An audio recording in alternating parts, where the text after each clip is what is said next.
Hey everyone, welcome.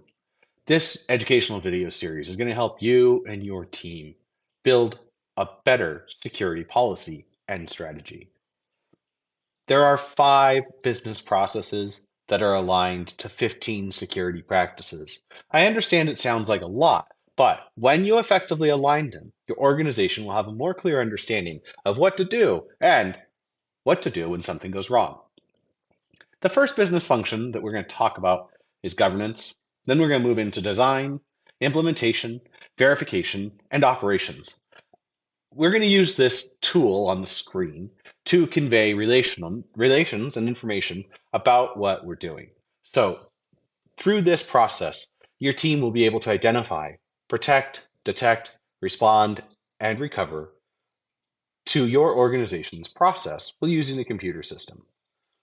Additionally, we're going to be able to more clearly understand who's responsible, accountable, consulted, or informed about an activity. Then, when we're going to talk about controls and how our organization is going to establish a control, we're going to be able to do a couple things. We're going to be able to have visibility. We're going to know how to alert on that control. We're going to know how to detect, define our telemetry signals and components. These are upper layers of the OSI model, but really important for effective defensive processes and concepts.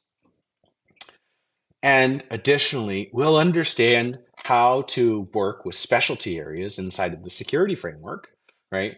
And what are we going to do when we talk about a specialty area?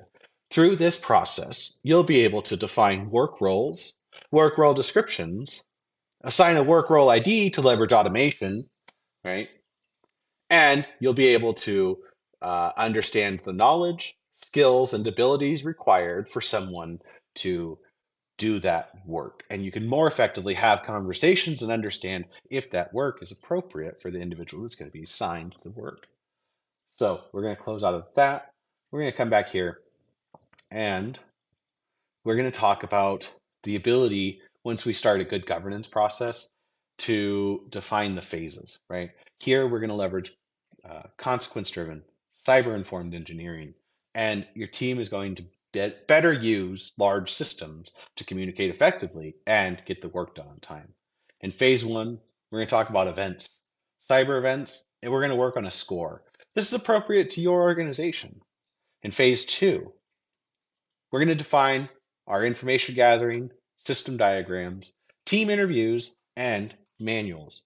Then in phase three, we're going to set our boundary conditions. This is really important because it's going to help you build a better system that alerts you when something is starting to go wrong. So this is the components we're going to talk about with boundary conditions, and then we'll get into performing our cloud security review, right? We've got our phase one, two, and three. We've got stages and steps inside of there, and we'll also talk about how to leverage the F3 EAD framework to better operationalize your security operations center. And there's a ton of stuff in there. We'll get into that another day.